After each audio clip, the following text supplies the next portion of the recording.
You are looking live at a daily chart of the Nasdaq, which was up 38 points today, or 0.19%, closed at 19,692. There you can see it, 12% below the average 50-day volume. There you can see the last couple of sessions well below the average 50-day average volume. But we can see that the Nasdaq is just still in this choppy range after this massive rally up to the election, then through the election up to December 16th.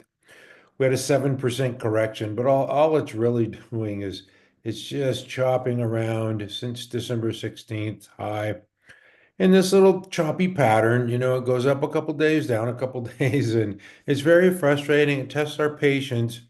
And I'm one of these guys who I like the tailwinds from the index, especially the Nasdaq, at my back when I'm trading. I find it much more difficult to trade when the Nasdaq is down, especially down significantly, than when it's up or even sideways. We can trade this market. This is a healthy uptrend still. It's just a sideways move within the uptrend. It's not doing this, right? It's doing this sideways action. So until we get back into an uptrend, I mean, we're still in an uptrend, and so we get into, this kind of like ascending type of uptrend. Longer term, it's an uptrend, okay? I mean, if we could take a look back. This is definitely, a nice strong uptrend. It's just been going sideways here. And I'm pretty sure, I'm confident that the uptrend will resume after this sideways action. I don't know what it's going to take. Nobody does. If they did, they would own, an island somewhere. But anyway, the Nasdaq, what I wanted to point out before I get too stupid here, um, is the Nasdaq this week. It just, first of all, we're seeing bullish action. On Monday, it opened up, remember the tariff thing, and it just, panic selling, and then it closed higher, and that's bullish action. When you open lower and then close higher, then on Tuesday, we saw a continuation of this incline, trending higher. Then today, we saw this sell off at the open. And then what did it do? It closed higher. So this is bullish action here this week. And for the week, the Nasdaq is up 65 points, or 1/3%, which is not bad with volume tracking, just slightly above average. So overall, I know it's sideways, but there's still things to trade. And what we look for here at MC Stock Charts is just relative strength, and it's pretty easy to spot, especially on these days. And like we had on Monday and just this week, the stronger stocks are sticking out. Anyway, I'm going to go to the SPY. Let me go to the SPY. Or heck, forget the SPY. I'm going to go to the S&P 500 index just to show this isn't a choppy range as well. It's range bound. It went above that 6,000 and what was it, 99, just for a day or two, but it's still in this, range, okay? It's not trending like this, right? It's going sideways.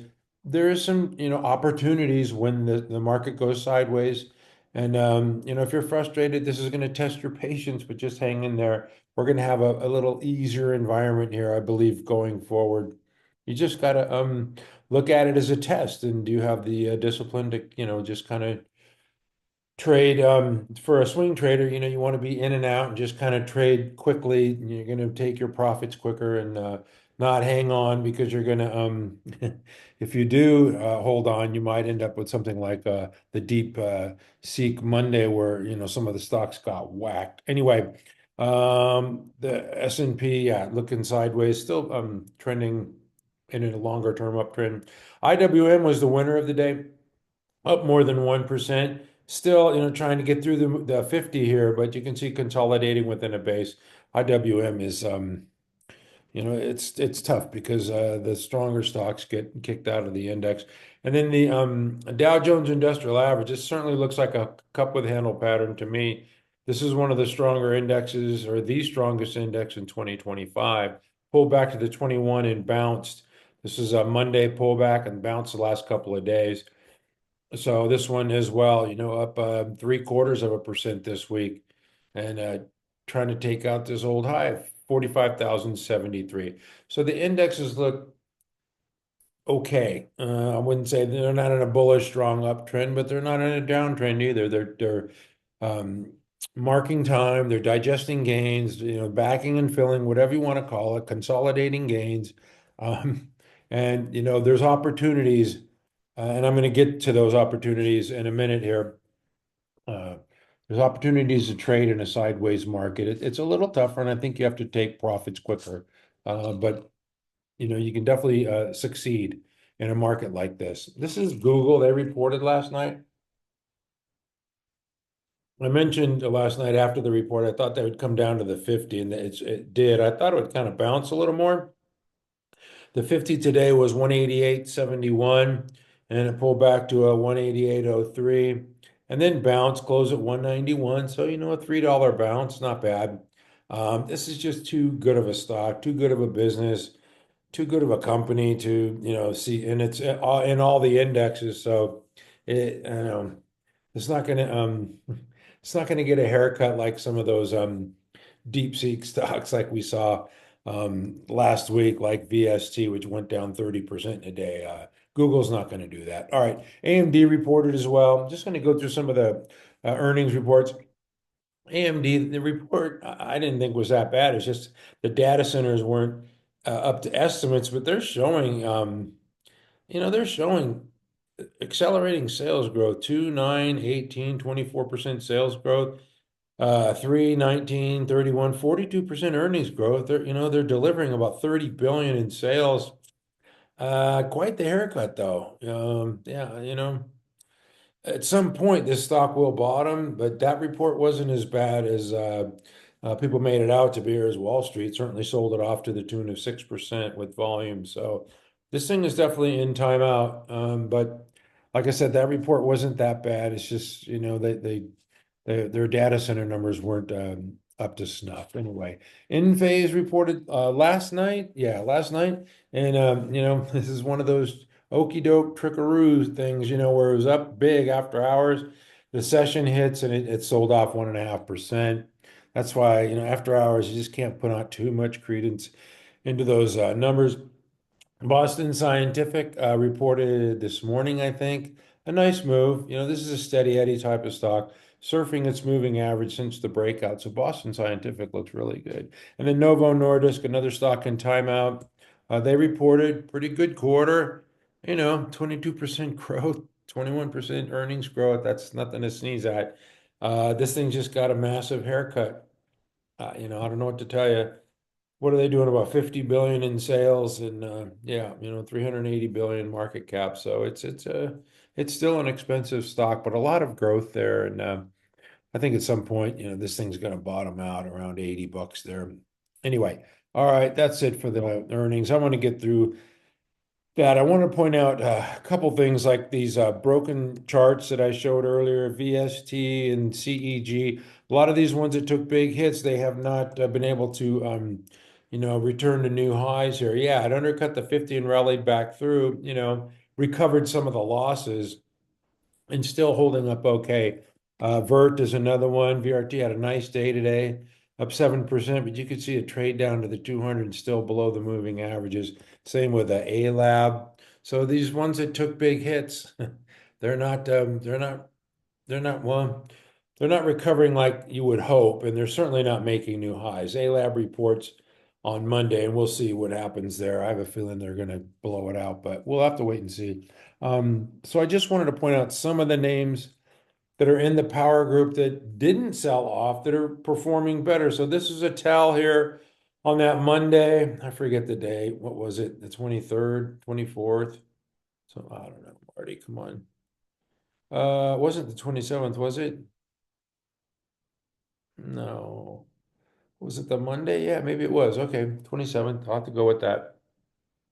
So it got whacked. It was down 25%, but it still didn't even pull back to the 21. It was one day, and now this thing has recovered. It came back up on, I want to say Friday, the 31st, made a new high there, right above the old high. So that's a tell right there. And then what has it done Monday, Tuesday, Wednesday? Wham, bam, ma'am. Thank you very much. Up over $50 now. It's up 21% this week. So that's the type of recovery that you want to see, when it came out of that base. Yeah, it had that one whack day, but man, it did not slow this thing down much at all. So that's what you want to see. When a stock gets hit, it recovers right away. It recovered half those gains the next day and then just continued to rally on a new high. So OKLO looks really good. CLS is another one. Celestica got whacked on that 27th day, 28%. And then, it had an inside day and then started to recover and then has rallied back with a vengeance here. And today is up 144 was high today, man. And this one is just, this one's a beast. Come on, market surge. Don't mess with me. 16% this week.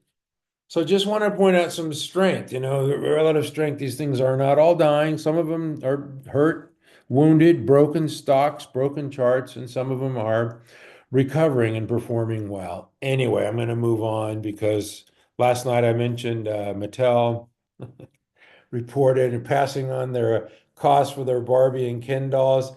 Hey man, 15% move. CEO must be doing the right thing here on massive volume here. So that is a gapper, out of a base that you just have to pay attention to. I'm going to throw it in with Palantir and Spotify. That's a move not to be ignored, Dan, from Mattel. I mean, who knows? Leisure and toys. I'm just pointing out the strength here. That's all. Johnson Controls, they reported this is not breaking out of a base. So I wouldn't, it was coming off, through first of all, the moving averages are curling lower, right? So it's clearly in a downtrend. So it rises up to that pivot point of 87.16 and then kind of fails there. It closes at 17% of the daily range. Still an 11% move with 244% above, the average 50-day volume. So it qualifies in that regards, but it just didn't break out of a base. So I'm going to keep it on watch, but I'm not going to count that as that's not a breakout of a base yet. Okay, but still a nice move for Johnson. I mean, if you own the darn thing. LRN, this one is another strong stock. Just surfing its moving averages. You can see the ants there from the David Ryan ants, which to me, just indicates strength. That's about it. And the consumer services education stocks. Obviously, there's been a lot of news about the education system, so there could be some changes here, and nobody knows what that looks like. But once again, I'm just pointing out strength in stocks. ATGE is another one. Yeah, showing strength and at or around near new highs. So any stock making new highs is 2% off its all-time high. You got to pay attention to those. Those are the ones that are showing relative strength. All right, let me move on. TEM. This is what I laughed because I was going to buy this one and I didn't. It was just once it ran through its 50. I think there was news reports that Nancy Pelosi had made, bought some options or something, bought some call options, and I didn't buy it. But man, this thing has just been a real monster. Yeah, the last 3 weeks here up 46%, 11%, 20%. Yeah, Marty doesn't need that, does he? Nah, we'll let somebody else enjoy the fun there. Still, 68.95 would still be, a legitimate, actionable area. But the problem is, now that you let it go so far, it's 21% above its 10, and I just can't buy a stock that extended because when it pulls back to the moving average, I'm going to be underwater. I'm going to be mad at myself for chasing a stock. So I don't do that anymore. I used to do that. Not anymore. I'd rather buy something like Netflix, which is, I don't know. I don't want to give away all the secrets at MC stock charts, but we do have this one on our ready list today. It's just forming this shelf, which tells us, after the breakout, this is one of our gapper stocks. And it didn't pull back, it just kind of went sideways. So that's telling you that the institutions are not selling that stock. They're comfortable paying $1,000 for the stock. Today it rallied above $1,000. So I like the stock above, 999. I believe that was the high on that gap day. It never came close to breaking the gap integrity there. 999. The low of that day was 950.76. Never came close. Like I said, when you see that shelf type pattern after a gap move, that's telling you that institutions, like the stock and they're not selling it. There's your gap higher. That looks like actually a short stroke pattern. I don't see how I missed that over the weekend. Yeah, when a stock goes up, 14% in a week and only gives back, 83 cents. When it goes up, I got to go dollar. $119 and gives back 83 cents. That's a tell. And then now this week, institutions are coming back in and buying. It's up $34 or 3.5%. So that's why I put it on a ready list for the week.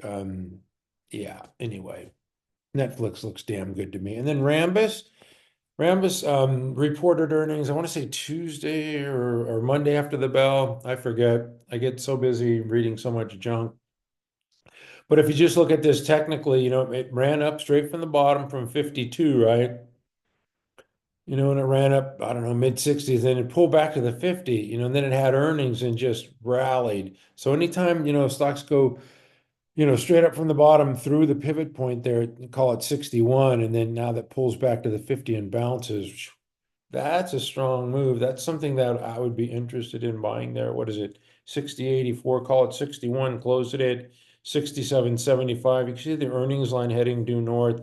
So this is one of your semiconductor fabless stocks, which I'm going to get to here in a minute. This is like the anti-AMD here. This one's actually moving higher. All right. So I will get to some of the semiconductor names here in a minute. Oh, shoot, Marty, since you're at it. Broadcom, this one got some pin action from the Google CapEx spending. Google's going to spend a gazillion dollars, so is Meta and Amazon, building out the data centers. We know this. Broadcom is going to get, their lion's share of, some of that CapEx spending. But you could see it just consolidating in a base here, 251, down to, below 200. So that's your level. Undercut the 50, rallied back through it. Nice pin action today, 4% move. All right. Okay, I said I'm not going to do this. Just going through some semiconductor names. This is SMTC. Undercut the 50, rallied back through. That was that wacky Monday.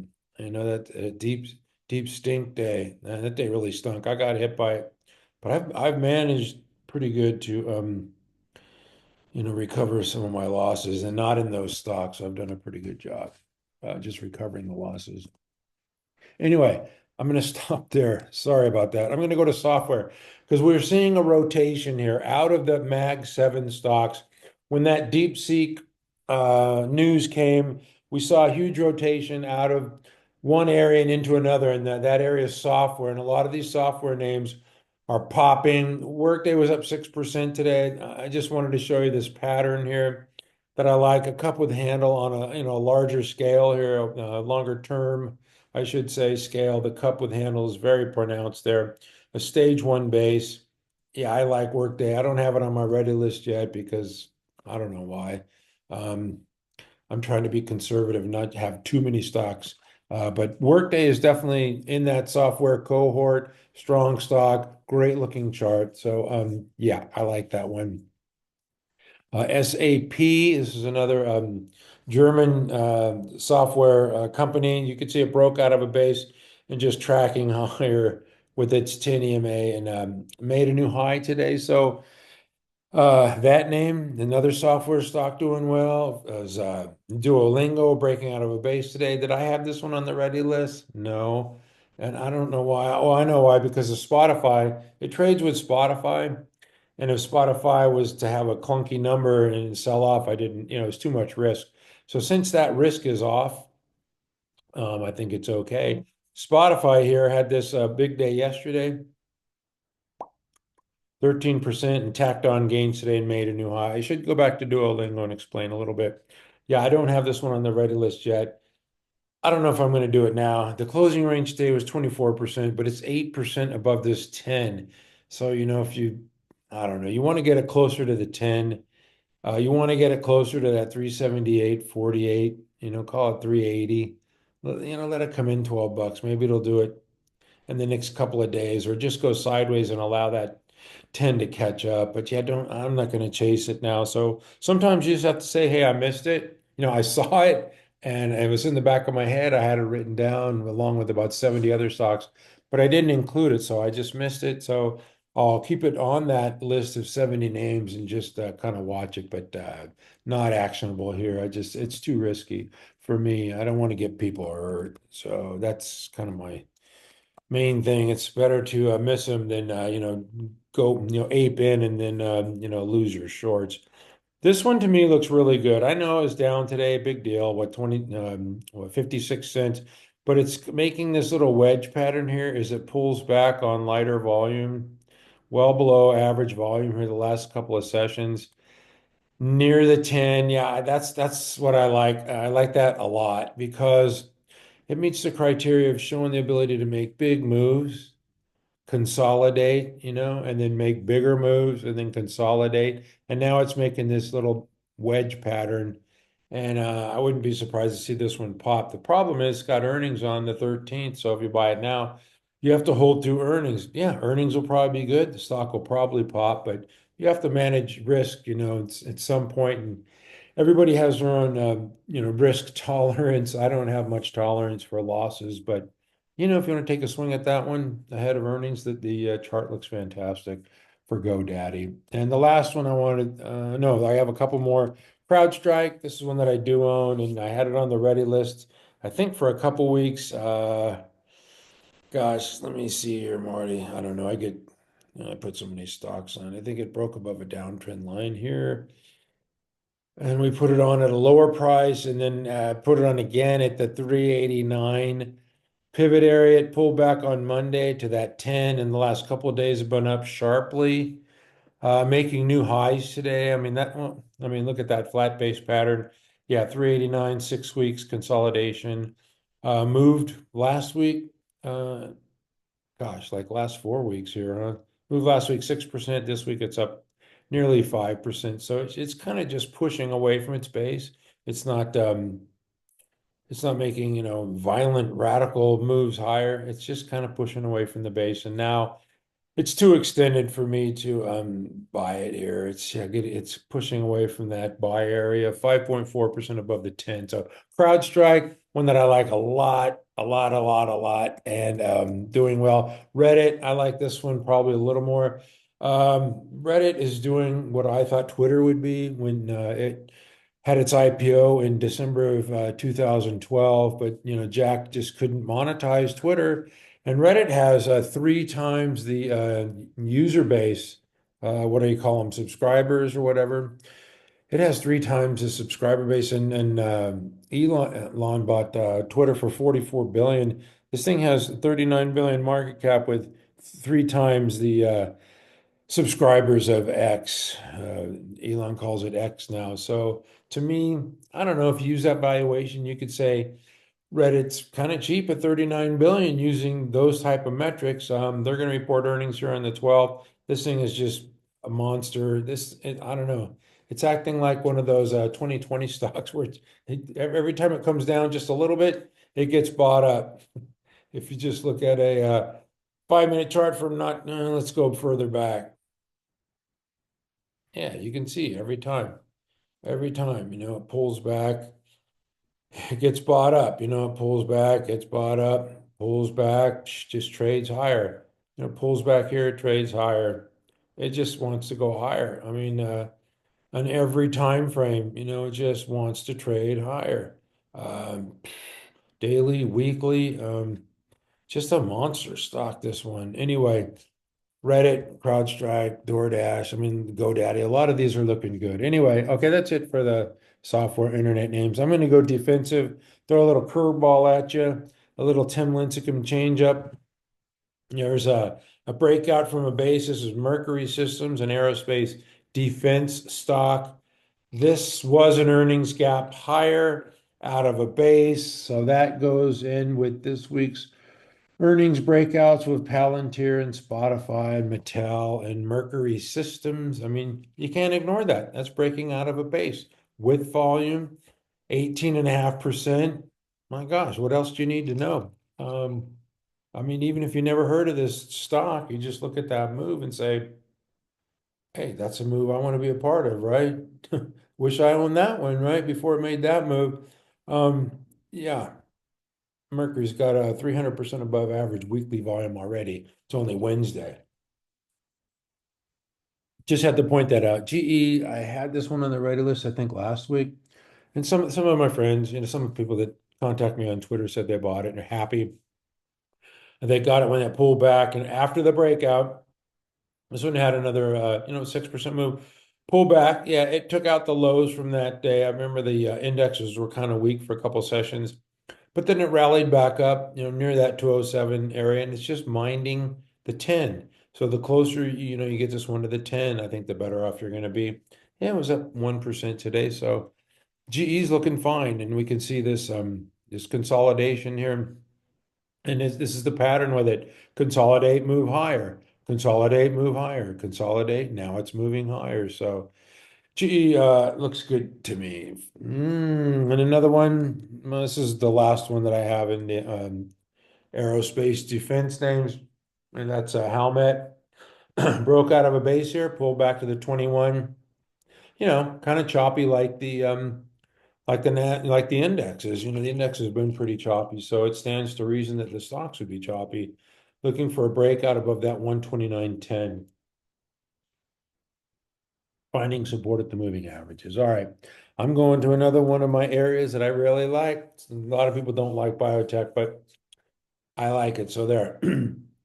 Okay, what we have here is trading tight, within a base. You can see at the 61 to 54 base, trading tight here. This little bull wedge like we just saw with GoDaddy, and then popped today nearly 4%. So, yeah, this one has sales and earnings growth, not bad. Um, 3 billion market cap. VCEL is a ticker, VeriCell. And that's one of these biotech stocks that I like. So that's why I'm showing it to you near a buy point. PLSE, what that one looks kind of interesting, oil and gas stock. Um, Pulse Biosciences is the one that I want. Why? Well, because it's breaking out of a base here.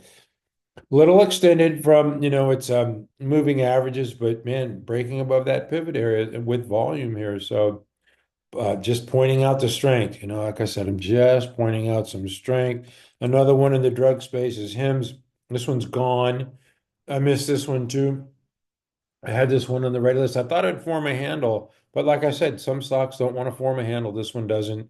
This one's benefiting from the 25% pharma tariffs because this is a US name. A couple other ones here, MIRM. Yeah, breaking out of a base here. Another, consolidating, trading tight, pulling back to the moving average in the last 2 days, blasting higher. So that one looks good. And then Gilead, this is a kind of a larger biotech name. 98.90 would be your buy point. It's a little extended from the 10, but sometimes strong stocks, if they want to break out and move, I'm all for it. That one's only 3.2% above. So Gilead looks good as well. So just pointing out some strength. Now I'm going to cover an area where I don't cover too often, a couple areas here. One is the banks. I'm not really a fan of the banks, but I'm just acknowledging strength here. This is Fiserv, what can you say? Breaking out of a base, 7% move with volume. I like that very much. And when you talk finances, you got to go to the big kahunas, JP Morgan already broke out of the base, trending higher with its moving averages. And of course, Goldman Sachs, another one that already is out of the base and pushing away from the base, just respecting its 10 EMA as well. So yeah, some nice financial plays. Robinhood, obviously a strong one. This is probably your strongest crypto play. Crypto has been kind of crippled recently. The stocks are not moving. And the last one I'm going to show in the finance space is Interactive Brokers. This one obviously broke out of a base on January 22, roughly a 9% move with volume. And now it's, getting support at the 10 and moving higher, made a new high today. So you want to talk about relative strength. You just saw it there in the some of the drug stocks, the defense stocks, the bank stocks, and now we're going to the gold stocks, which is another area I don't cover often enough. Probably a lot of people like gold, as a hedge against inflation. This is KGC, Kinross Gold, broke out above that 1082 pivot area, now trading higher, up near 12 bucks. So that one looks good. AEM. There's another one that I like in this space. That was AEM. If I could just hit the keyboard properly, that would be helpful. 89 was your pivot area. You can see the tight trading, allowing the moving averages to catch up, and now trending higher now at 98. So nice $10 move, 10% or more, 12% out of that base. And then the AGI is another one. Yeah, just broke out today. I don't know why I didn't put this one on. I was looking at it. Also, I am gold, IAG. Yeah, that one still looks actionable too. So, yeah, maybe those will show up on our ready list. I don't know. All right, I'm going to move on to something that I talk about every day, the food stocks, the retail stocks, Walmart. I showed you earlier, I believe the Dow Jones is a Dow Jones component. This is, part of the reason why Dow Jones has been so strong. Walmart had this big move, right? From the summertime, August, September, and Walmart's just killing it. Up to 96, consolidated within this base for about 6 weeks. Little flat base pattern, and now trading higher. Just a nice quiet move. Costco as well. Love Costco. Uh, gosh, I have stories about Costco, but I don't have the time now. But you can see it breaking out of a base. And like I say, some stocks, are not going to form a handle. Maybe this was your handle right back here, like when it pulled back, below the 50 or pull back to the 50. That's the only chance you get. It's not the traditional, 5-day handle, and it just wants to move higher. Same with SFM, which is Sprouts Farmers Market. Yeah, maybe this is your handle here. I don't know. This is just sideways, but yeah, not a traditional handle, just making new highs. So now it's pushing away from the base and getting a little extended up another 2% today. So I would say now, if you didn't catch that one at the 155.64, just call it 156 area. Yeah, then you missed it, and you got to look elsewhere. So, and there's plenty of stocks around, so you don't need to chase those. NGVC, I just wanted to show this one. Why did I want to show this one? I don't know why. NGVC, why, Marty? What's wrong with you? Natural Grocers, kind of a thinly traded name. 1 billion market cap. This is a flea of a company, but oh, I see. Yeah, 47.56 buy area. Earnings tomorrow is the 6th, right? So probably in the morning. So I'll have more on this one tomorrow. This one kind of intrigues me. Gosh, have you been grocery shopping and looked at the price of chicken and eggs? I think the bird flu is having an impact. Thank goodness I don't eat. Well, anyway, it doesn't. My dietary constraints don't matter, or my proclivities to eat doesn't matter. We're just looking at the stock here, consolidating a base and breaking out. So I'm interested to hear their earnings report tomorrow. And that's it for me. Thank you for watching at mtstockcharts.com. We never give up, except for in honor of the great Steve Jobs. I have one more thing, and that is earnings tonight. Ford reported down 5%. I did not hear the report. I did hear the report from Qualcomm and ARM Holdings, though, and I'm a little surprised that Qualcomm is down after that report and guidance. I don't know if that's going to hold or not. I don't know what people are thinking. Uh, a beat and raise quarter and they're down, 5%. Like I said, you can't trust after hours trading. No, I'm thinking this one tomorrow is going to trade above 170. Let's see. Would it close at 175? Yeah, it should get back up to 175, break even tomorrow. That's a ridiculous move for that earnings report. ARM report, not as good as Qualcomm. Is down 7%. But it was down, it was up 11 during the session, down 12 after the session. So essentially still kind of flat there around 160. So yeah, I did see those two reports were pretty good. So I want to see if it has any impact here on some of these other names here. Maybe the SMH. Yeah, it's going to impact the SMH tomorrow. We'll see what happens. Those are two pretty good reports. All right, SYM reported. This is a robotic company down 14% after hours. That's a nice haircut. I did not hear anything from that report. O'Reilly reported today. You could see it broke out of a base. Maybe it wants to pull back here and just 2%. That's not enough to bring it back to a pivot point, but yeah, maybe get a break there on O'Reilly. I did not see the report. Oh boy, 23% down. This is semiconductor fabless name PI. We could see it had a massive move, and now it's going down the other side of that mountain, right? It's like the old you know, the yodeler, right? They're yodeling up the hill and they're having a great time. Then down the hill, they're screaming, ah. Yeah, that's down the mountain you go. So anyway, that's the life of stocks, and that's why we don't marry these things. We just kind of rent them and use them for our best advantage. Align technology. This is the denture. Helps you align the teeth. Down 6% after hours. I did not see the report. And the last one is Viking. I used to like this stock. I don't like it anymore because the management team just are begging for a buyout. They've been talking about trials for years and years and years. They've been talking about taking a drug to market. They have no drug on the market. They have no sales. They have no earnings. They just are begging for somebody to buy them out. And what they really need to do is come to market, get a partner, come to market, start selling one of your weight loss drugs. They're supposed to have this great compound, but it ain't working, folks, and that's in a clear downtrend. So once again, if I go to the weekly, you can see up the hill. Now it's going down the hill. So anyway, down 7% after hours. Anyway, that's it. Thank you for watching.